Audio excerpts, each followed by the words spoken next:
What have you been up to? I've been riding on a daydream.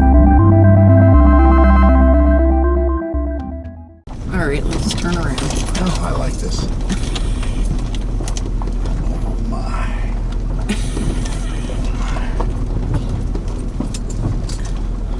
Lost my brakes. Imagine what that'd be like. Yeah, because who knows what's straight ahead. Look at that. Yeah, I see that.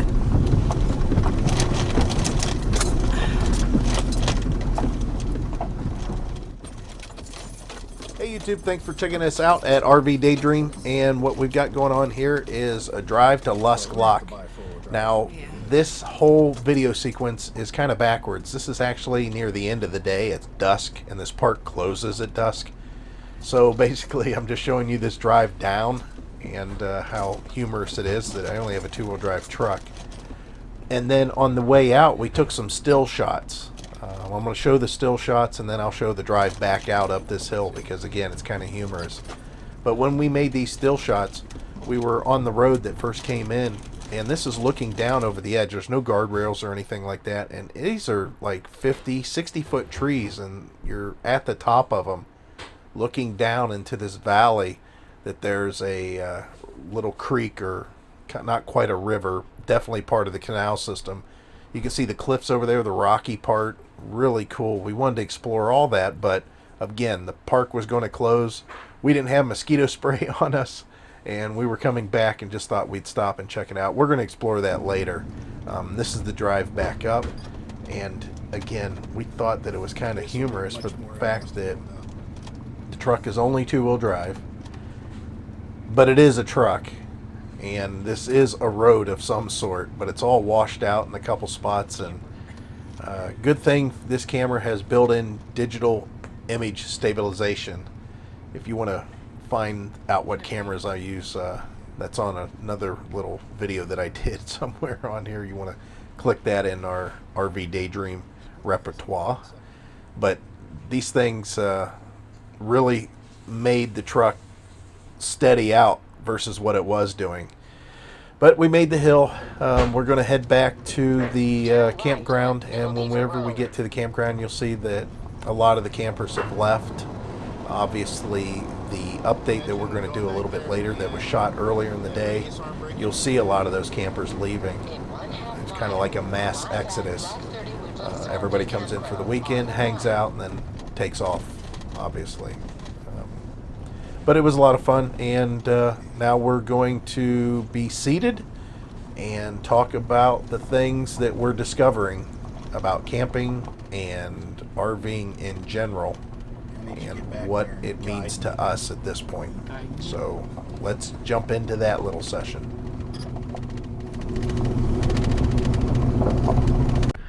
Do you want us to do the sign on? Nope. Hey YouTube, thanks for checking out RV Daydream, and you can see we're out camping. This is our 4th of July trip. Say hi, Heidi. Hi. Hello. It's a buggy area, so you may see us swat a mosquito here and then. Plus there's some people coming in, people leaving, there's kids, so you're going to probably hear a lot of noise as a truck comes in now. But you'll pick up on one of the cameras, I'm sure. There's a lot of nice campers here. A lot of fifth wheels. A lot of pull behinds. Oh, this guy looks like he's a trailer repair. That's interesting.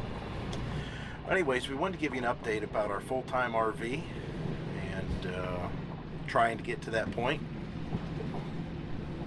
It's not any closer or any further away.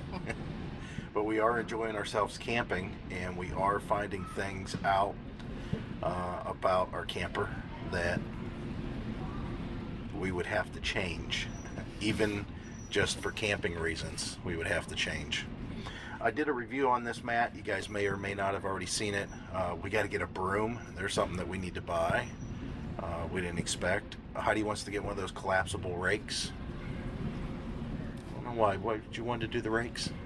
Just to clean up, get scraps of wood. And Yeah, there was a lady that was a few sites down. It was kind of interesting. She had one out and she was raking up all the pine cones. she said that she was burning them, which, I don't know, these pine cones are kind of different than pine cones like in Florida, those big giant ones, but I guess they burn. So anyways, I have a little list on my phone here, stuff that we have noticed about the camper, things about what we'd have to do going into full time again that we're realizing. We've talked about it briefly in the past, and maybe there's some points that just keep on showing up and we're going to go over them again. One thing we definitely have to get for the camper is night blinds. Yes, very much so. I'm up at 6:30. So she sees As soon this, as the light, as soon as I see a light, I'm up. which I try to keep my eyes closed, but it doesn't work.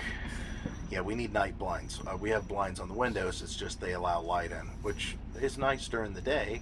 It keeps the camper cool, but you can still see everything inside without running any kind of power. But yeah, definitely. The shower floor. It's slippery. It's very slippery. She was in there skating around in that little tiny shower. So we got to find something for that. I'm sure that there's something that's relatively cheap we can do. If anything, we can do peel and stick in there, but yeah, it's something I didn't really think about.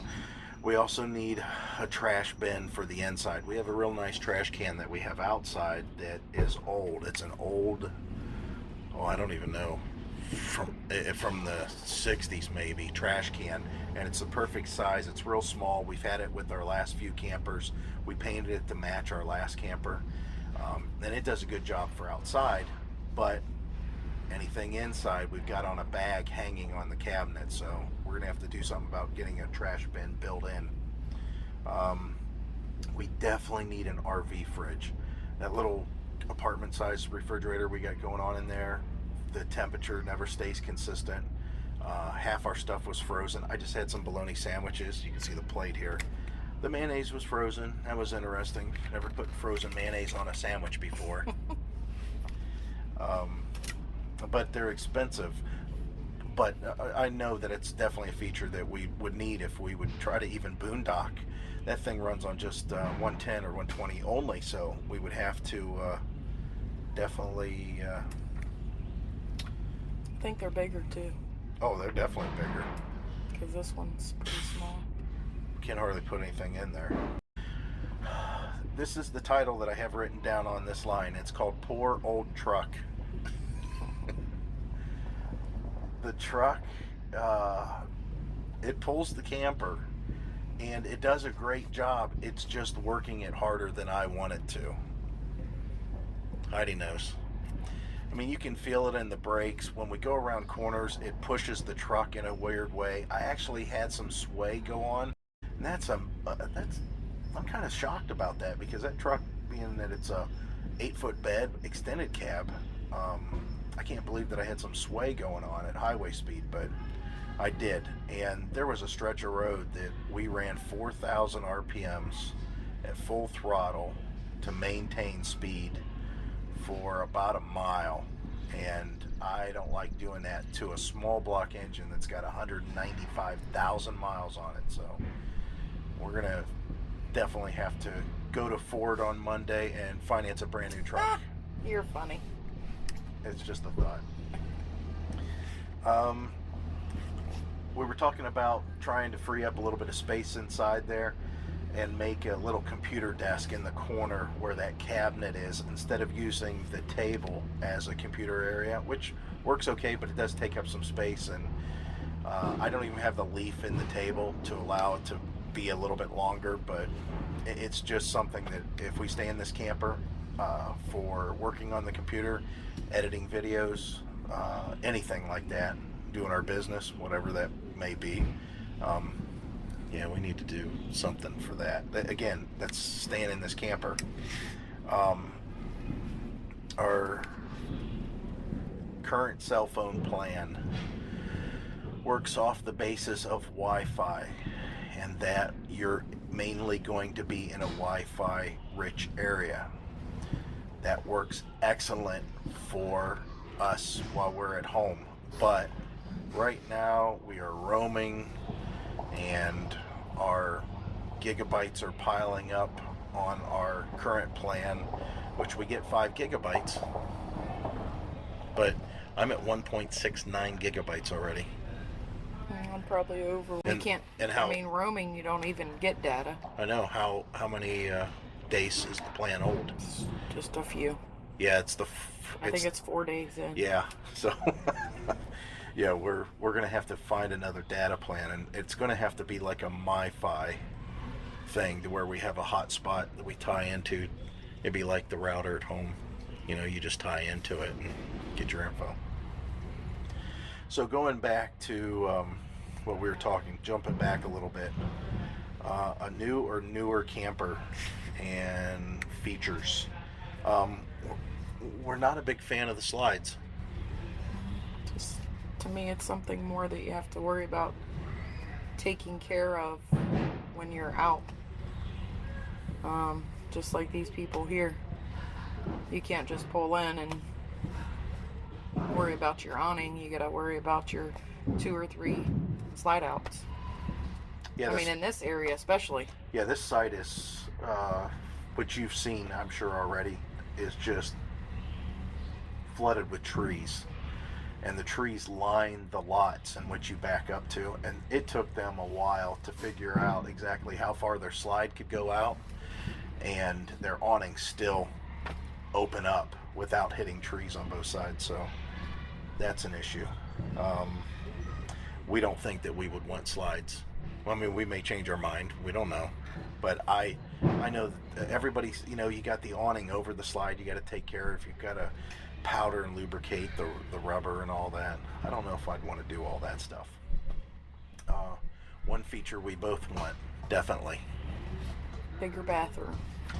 Bigger bathroom, bigger shower. I like for them to be separate. I don't know if that's even possible. Yeah, there's a lot of them that are that way. The bathroom's on one side and the shower's on the other. I would like to have the shower like in the corner of the bedroom. Right. To where you could access it from the bedroom. And then the bathroom be accessible from the bedroom or wherever. It's hard telling. There's so many different floor plans out there, but we're thinking that a bigger camper is going to be needed for full time. I mean, before we just hinted at that, thinking that we might have to get into something bigger, she said it. She made the call earlier, saying she sees us in a bigger camper in the future, but definitely. And as far as length, I don't know, maybe 30 foot. I don't think I'd go longer than 30 foot. I mean, this is 24, and we're doing okay with it. It's just 30. I mean, that's 6 more feet inside there. That's a lot. That's me laying down. Still not leaving stuff in the camper. Heidi says she needs to be more organized. I don't know. We don't have stuff for the camper that stays in the camper that's for camping only. We have some stuff, but we just don't have everything. The other thing, we're getting there. Yeah, we're getting there, and something I wanted to mention to her, which I'll mention now, is like when we buy our condiments, we need to buy little mustards and little ketchups. Because they're hogging up all the storage in there, in the little tiny fridge. Just something we never thought about. So, if you guys are thinking about full-time RVing, think about buying smaller condiments, because those big ones just they take up too much space. If we do get a camper that's bigger or even newer, we were talking about storage. We could use some more storage. This one has quite a bit for how short it is, but it's not enough. It's not located where yeah, it's not located in the right areas to where you can access it from the outside.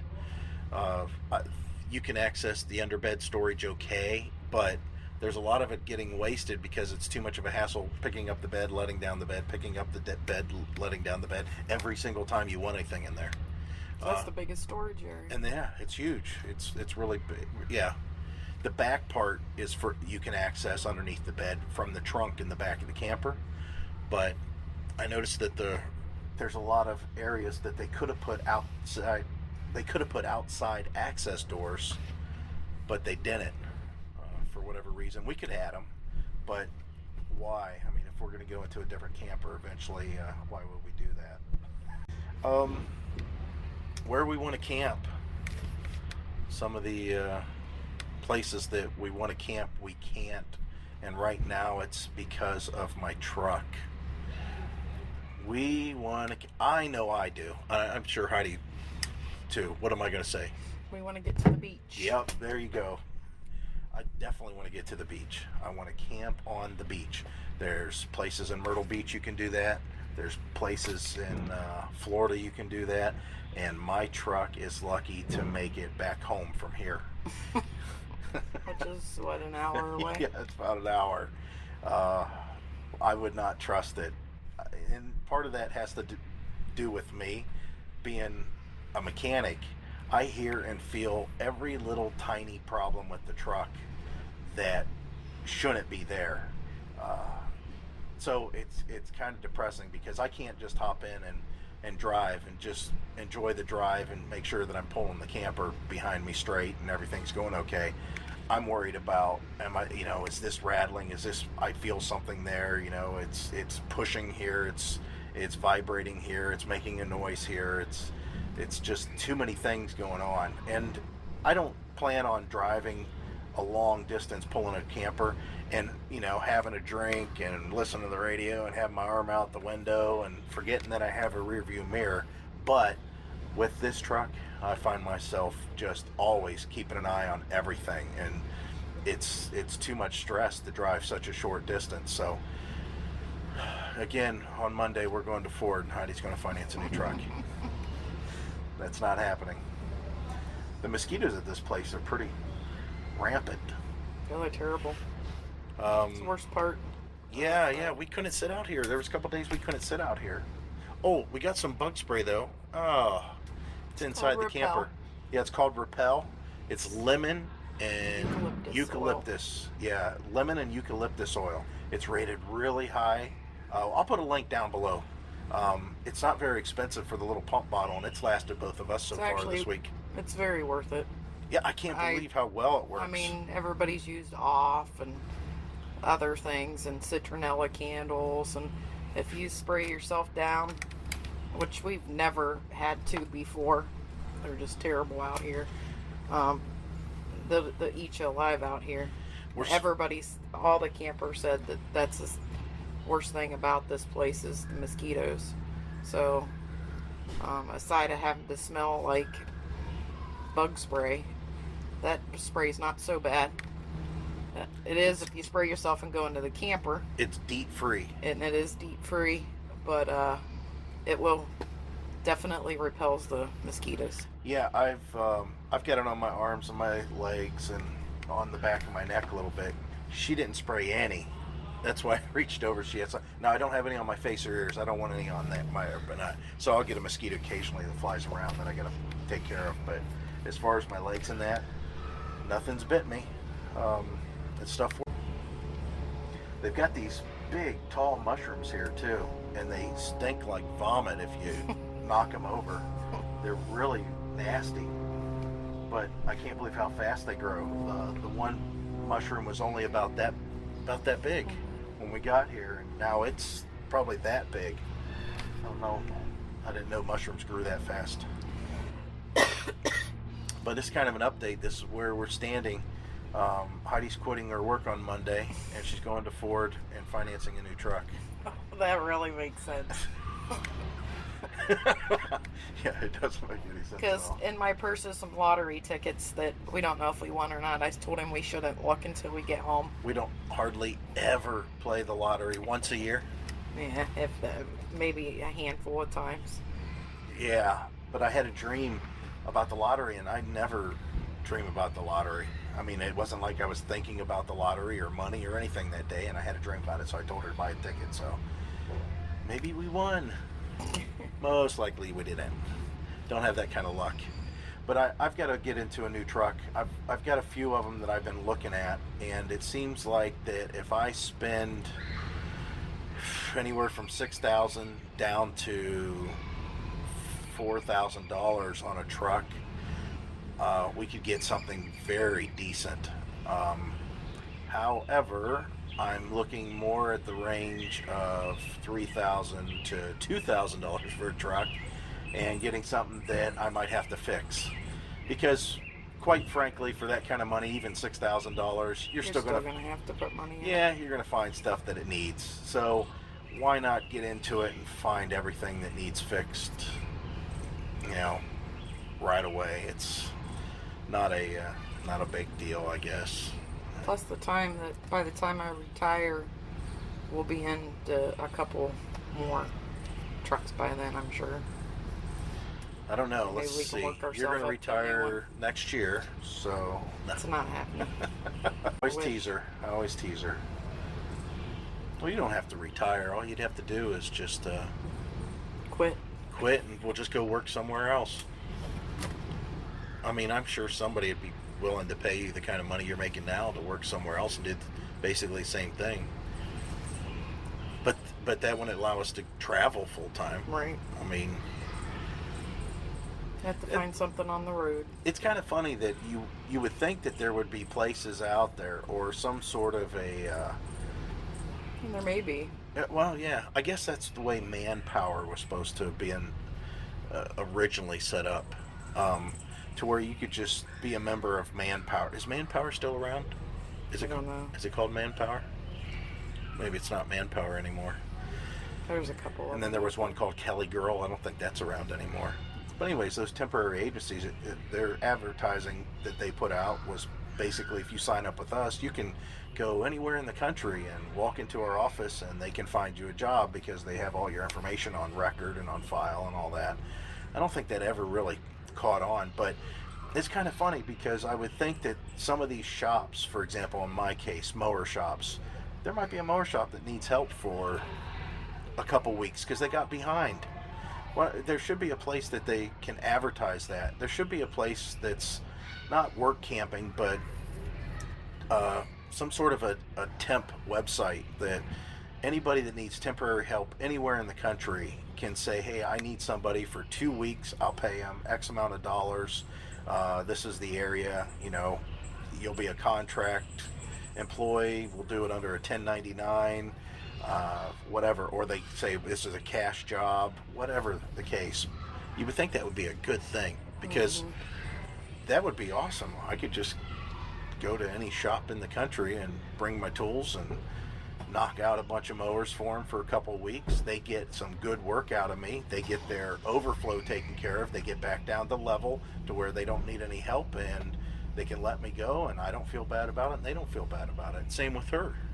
You would think that auto parts stores that might be short people because maternity leave or something, they have a floating position available that they will send you pretty much anywhere in the country to have you work for a month, open a new store, that kind of thing. Do inventory. How long does inventory last? A week? No. Just 2 a days. day. Oh, a Just a day. day. Well, you can't do that then. But while these guys are having camper, we're all leaving. It's kind of funny. I don't understand why guys that have expensive trucks and trailers don't set them up correctly. Look at this fifth wheel. It's like pulling a wheelie. You don't have his weight distributed evenly. Neither does he. All these guys that are leaving here, you'll see on this one camera up here, all these guys were hanging out together. They all came in together. All 4 of them are leaving it together. Yeah, this campground was packed, right? I believe all the sites were taken. Yeah, and the campground's not very big. Do yourself a favor, check it out. It's Lock 30 Woodlands, and I'll maybe put a link in the description. But it's a nice campground. It's quiet. There is dogs, pets, so you might hear some occasional barking. We're real close to the pool, and it's a big swimming pool, as I showed in my previous video.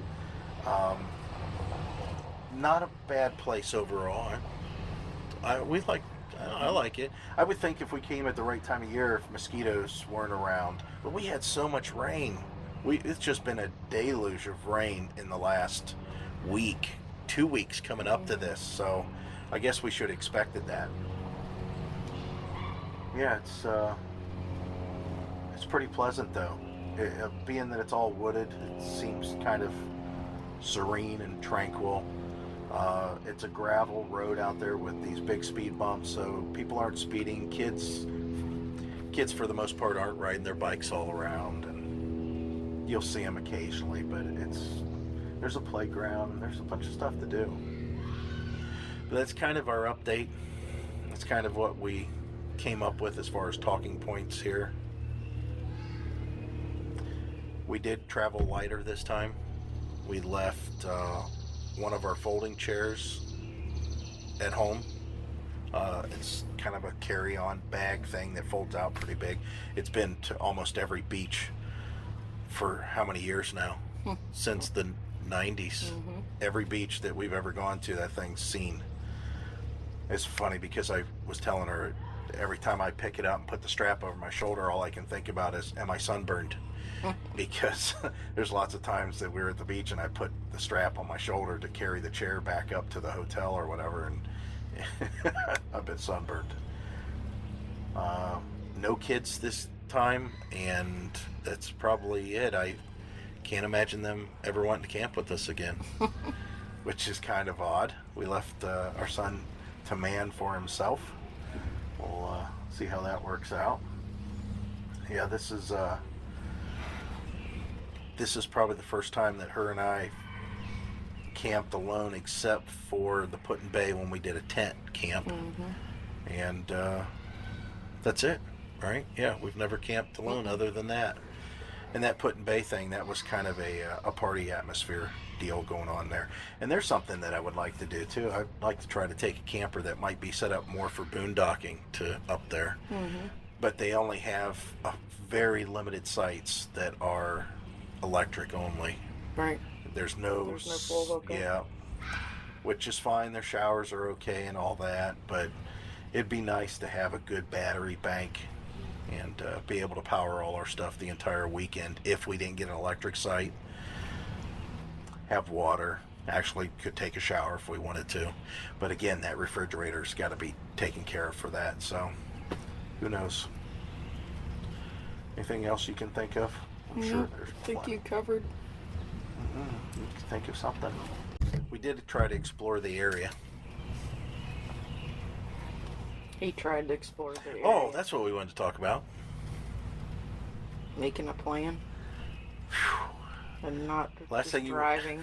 Last thing you want to do is be in a vehicle that's not exactly the best on gas and go all these back roads that your GPS is taking you to see a marker. To see a marker of a Civil War skirmish. And you... Boy, they took the second one, you couldn't even... Yeah, we couldn't even stop. It was at a person's house and a business. I don't understand how you couldn't park on the road. We got a photo of it, but... So, if we're going to explore it, and we even know the area, which is kind of funny. So, if you're going to explore an area while you're out camping, I think you want to have kind of a plan. Unless you don't want to go anywhere specifically, you just want to go explore the area. That would have been kind of fun. Now, I would have to say that we would have been okay if we just drove. Or we stayed in Lisbon where we were at. Well, and checked out the town square and forgot the Morgan's Raid. Yeah, I wanted to see that. I've always wanted to see it. She I don't know if she remembers or not. I had a metal detector. And I am dead set that if you think about it, just picture yourself, you're being chased after you've had a little bit of a skirmish, and you're riding hard through the woods, along railroad tracks, along a path, whatever, and you've got all this booty that you have taken during your raids. Anyways, it just seems that he surrendered so freely that makes me think that he buried all his money somewhere and was going to come back for it later, because the first thing he said was he would surrender as long as all his men were paroled and they were allowed to be escorted down to Virginia, back to Virginia, where I'm assuming later they could just sneak back up and dig up their gold. So I always thought, I want to find out exactly where they were, the path that they traveled, take a metal detector, and see if I could find anything along the way. But that never happened. Big dreams. So I've got work piled up at home. I've got 2 jobs that happened while we were camping. People calling, and I've got some stuff to do. The nice thing about that is maybe it'll give me some extra money to where we can go camping again. Which I don't know. We want to go to East Harbor. My poor truck. I don't know if it can make it, but Might have to rent a truck or something. no, we won't rent a truck. I ain't gonna do that. That or Pymatoonie. It's another nice one. Yeah, Pymatoonie wasn't bad, but I wanted to do East Harbor. I definitely. East Harbor's nice. We've been to East Harbor with everything we've had. Yeah. Oh, except the last pop-up. Oh yeah, that one didn't make it. That one we went to Salt Fork instead. Salt Fork's a really big campground, but it's a boating campground, and it's just not run as tight.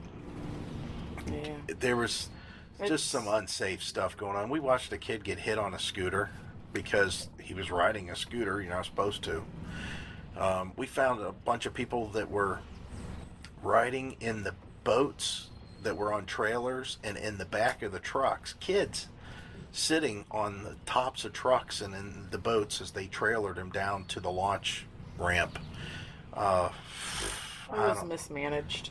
Yeah, it just didn't seem right. The bathrooms didn't get cleaned as much, like we've seen at other campgrounds. East Harbor's always been really good. West Branch is just incredible because their camper hosts work it.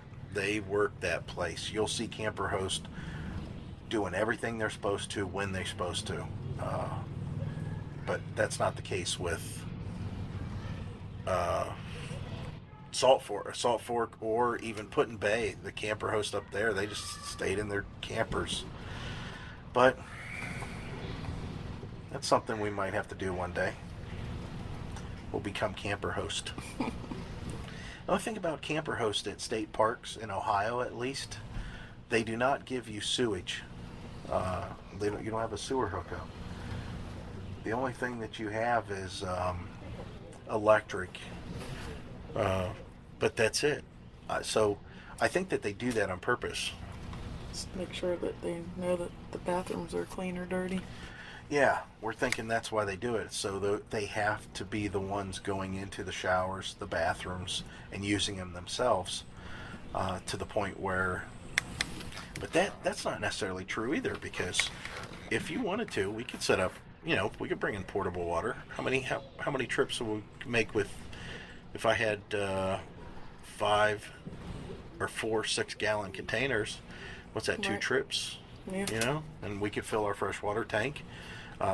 You could get those tote behinds, which we have a tote behind this 22-gallon. That's 2 showers, easily, and washing hands and all kinds of stuff, and the bathroom. We could do that, but I wouldn't. If I was a camper host and they didn't give me a full hookup, I'd be doing the showers. I don't have a problem with that. The showers are always clean. If you're a camper host, you're in charge of that anyways. Make sure they stay clean. Let me know, guys, about the cameras and the angles. It's something new. We're trying to figure out what works best. I know I still look like a stick. A stick? I'm not comfortable. Oh, I don't know why. Okay, so that's pretty much everything we can come up with at this point. And we're glad that you guys have joined us and are watching our videos. We got over 100 subscribers now, which is great, because one of my other channels, I've had that for a couple of years, and it's only at like 250 subscribers. So that's really nice. That's great that there's that many people wanting to check in and see what we're doing. If you have any comments or questions or anything like that, please leave them. I'll read them. I usually respond to them. Maybe one day we can do a video answer session for any kind of questions that may come up, but usually we're pretty clear with everything that we've got and what we're doing and how we expect things to go. It's just a matter of getting there. As far as going full-time RVing, we realize that there's a different way to do it other than what we're doing. We're trying to maintain our home and keep the home as a safety net. And the reason is because we find that a lot of people that are going full-timing and they just wanted to go do it, they owe a lot on their house. Maybe they're over their head on their house. Their utilities are high. They have car payments. Maybe their house is in some disrepair to some extent and they don't want to go through a new roof being put on the house again. Their kids are out of their house. They don't have as much family around them. They just want to go travel. They just want to go experience the country. Well, we want to go experience the country too. And we would like the freedom just to be able to travel anywhere. But we don't hate our house. We don't hate the area we live in. We don't have a lot of bills. We don't owe a lot of money. And we like where we're living. It's just we want to expand and be able to go experience more of the country. Are we willing to give up everything that we have currently to go do that? No, not really. There's no reason to. I mean, we don't have a problem with anything that we own or where we live. It's fine. We would just like to be able to get out. Now, is that going to happen in the near future? Absolutely. I'm sure we're going to get to the point where we're going to be able to just pack up and go and travel wherever we want for months on end. Maybe it'll be just a seasonal thing, because quite honestly, I hate the winters. hate. I hate it. And I would be nothing more than happy as pig and crap if we could just load up a camper and go to Florida and stay there for the winter, because I have relatives in Florida. It'd be nice to see them, hang out with them for 3 months, go do stuff with them, stay out of snow, no shoveling snow, none of that crap. And then whenever it starts to get warmer up north here, come on back up and have a home. I mean, we could probably get away with just parking something down in Florida and going down there during the winter. I mean, that could happen. I'm sure that I could find a job that I could do in the winter that would allow me to do that. But Heidi don't have a job that she could flip back and forth. We might be able to figure something out for her. But that's really where we're at with this full-time RVing. So I know that I've gotten some comments and people are saying, you know, just go do it. Just you have to take the step, the freedom. Well, we have a lot of freedom. I mean, our freedom is that we don't have a lot of bills and we don't have a lot of money going out other than some stuff that we've purchased for ourselves, niceties, that kind of a thing. And our home, it's pretty much paid for. So it's not like that we have any big burden here. We don't consider it a burden. We don't consider that we need this freedom to break out and do that. We just would like to. So as far as us going full-time RVing, we're going to try to maintain the house, and we're going to work a slow plan to get to the point where we have some sort of a job security somewhere else other than in this area for the season that we decide to move and go work, whether it be just for winter or it be for an entire season, meaning an entire year, or a work camping season for so many months. So that's where we're at. That's it. That's all I'm going to ramble about. I think Heidi wants to go. She's getting fidgety. Well, thanks for checking it out, RV Daydream. We appreciate you guys checking in, and all our current subscribers, thank you. And hope to see you guys out there, and I hope to get more videos on, and maybe we'll get Heidi on there cooking. Well, I'd like to get some cooking videos on for her. She's got some really good food. All right, guys. We'll talk to you later. Bye. Bye.